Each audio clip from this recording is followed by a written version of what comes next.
ainda temos alguns minutinhos, eu vou aproveitar ainda para trazer uma rebarba do nosso querido Bezerra, que atuou fortemente como político também, quando aqui esteve encarnado, e lutava bravamente contra a escravidão, pois que ainda naquela época o Brasil era escravocrata, e lutou para a abolição da escravatura. Vejam só, ele subiu e buscava, dentro dos púlpitos da Câmara do Rio de Janeiro, a liberdade para as pessoas poderem viver as suas vidas, trabalhar, formarem suas famílias, buscarem Deus da maneira que lhes aprouver. Ele buscava a liberdade das pessoas. E eu digo para vocês que não há como haver liberdade sem que nós nos despojemos dos vícios. Eu não posso dizer que eu sou livre enquanto haver uma força maior do que a minha, que é a do vício, por exemplo. Enquanto um vício imperar a ponto de que for mais forte do que eu estou escravizado naquilo. Então chegou o momento em que nós temos que quebrar esses grilhões. Bezerra deu esta explanação, enquanto ainda estava encarnado, sobre política. A política, como eu compreendo, não é uma especulação dos homens, é uma religião. A religião da pátria, tão sagrada e obrigatória como o culto das verdades eternas, que constitui a religião de Deus. Descrença, corrupção, incredulidade, eis, pois, senhores, o sumário de todos os sintomas que oferece o país. Sobre o tríplice ponto de vista por onde o consideramos, em que em depois disto, ainda tão cego, que não divise nos horizontes da pátria a nuvem negra da tempestade. É o que acontece conosco. Uma pátria em tempestade. Ainda descrente, ainda corrupta e ainda sem fé, sem credulidade. A pátria está principalmente em perigo quando princípios tão perniciosos como estes que apontei se insinuam por todo o corpo social, pois eles corrompem-lhe o sangue, gangrenam-lhe todo o organismo e tiram-lhe toda a força de coerção necessária para resistir à exploração produzida pelo choque de interesses sórdidos que tais princípios promovem com ampla generosidade. Senhores, a sociedade brasileira está gravemente enferma. As extremidades estão frias e o coração não tarda.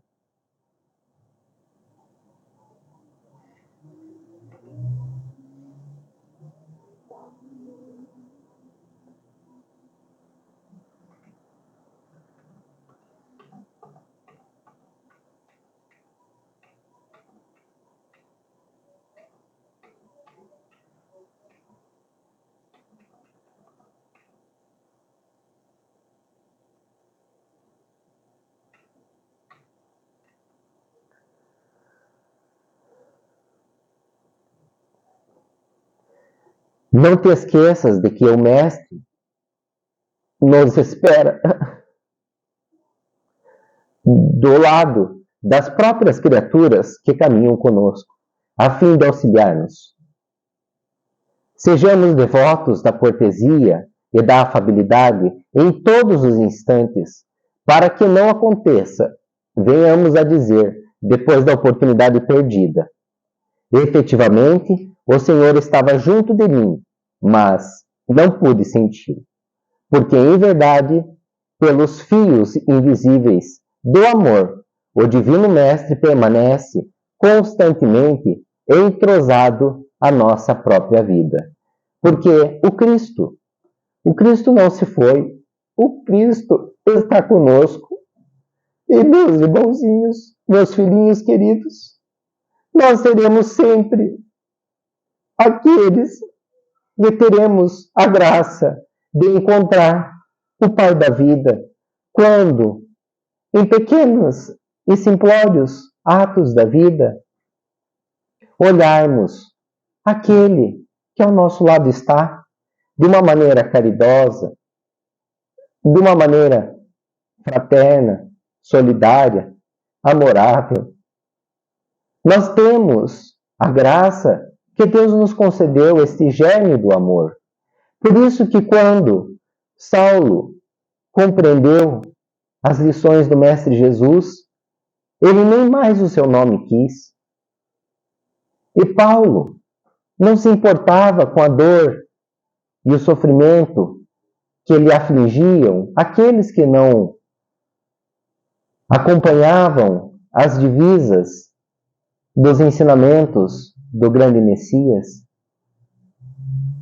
Nós somos aquele que pode também transcender a vida, e não com a morte do corpo físico necessariamente, mas nós transcenderemos com a nossa mudança, com a nossa modificação, deixando para trás estes vícios.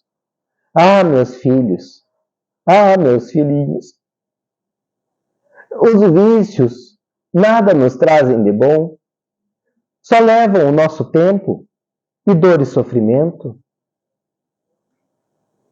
A doutrina espírita nos diz, incessantemente, em todas as mensagens, os irmãos espirituais, os meigos tarefeiros, estão levando a mensagem do Cristo por toda parte, por toda a humanidade, não importando a bandeira, e dizendo a todos que devemos deixar o homem velho para trás, para renascer a nova sociedade, a nova humanidade terráquea, redimida dos vícios e dos pecados,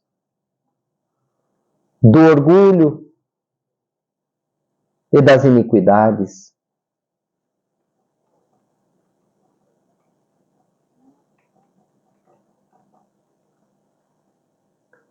Hoje, estamos nós, ainda com uma sociedade enferma, um Brasil, a nossa pátria, que tem por responsabilidade atribuída pelo Cristo ser a pátria do Evangelho. Mas como seremos a pátria do Evangelho se o Evangelho não é vivido por nós? O Evangelho, ele deve ser ativo em nossa vida, em nossos corações, em nossa existência. Não somente glorificar a Deus, mas sim glorificá-lo em nossos atos, em nossas realizações do dia a dia, vivendo como Cristo viveria. Para que o Cristo continue e permaneça vivendo em nós, e Ele lá está a cada momento em que nós agirmos de maneira cristã. Meus queridos amigos, meus queridos irmãos, é uma emoção muito grande que sentimos quando a nossa pátria aniversaria os seus 200 anos de independência. Mas que independência nós teremos se nós não conseguimos nos independer das nossas iniquidades? Busquemos todos nós, fortemente, com muita fé, com muita coragem, nos melhorar e nos aplicar nesta escola que a graça divina nos possibilitou. Tantos países sofrem pela falta da independência, onde os princípios de vida fundamentais e imprescindíveis como a liberdade de culto, a liberdade do ir e vir,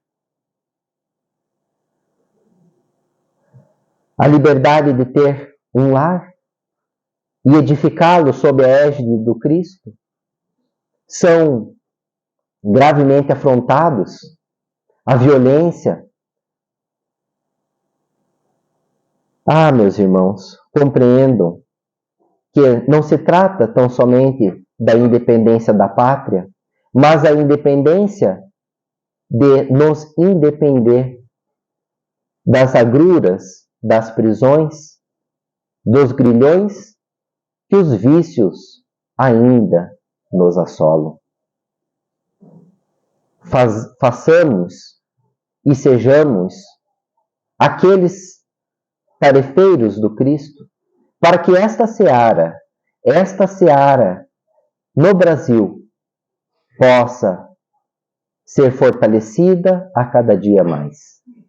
Que o Evangelho se expanda, como determinou Cristo Jesus, neste Brasil amado, esta nossa pátria amada, Brasil. Agradecidos somos todos nós desse grandioso hospital que não é só meu, mas é de toda a nossa humanidade. Agradecidos a Jesus, agradecidos a Deus, por podermos aliviar as agruras de todos vocês, meus queridos filhinhos, para que os vossos passos sejam mais leves e os fardos mais suaves.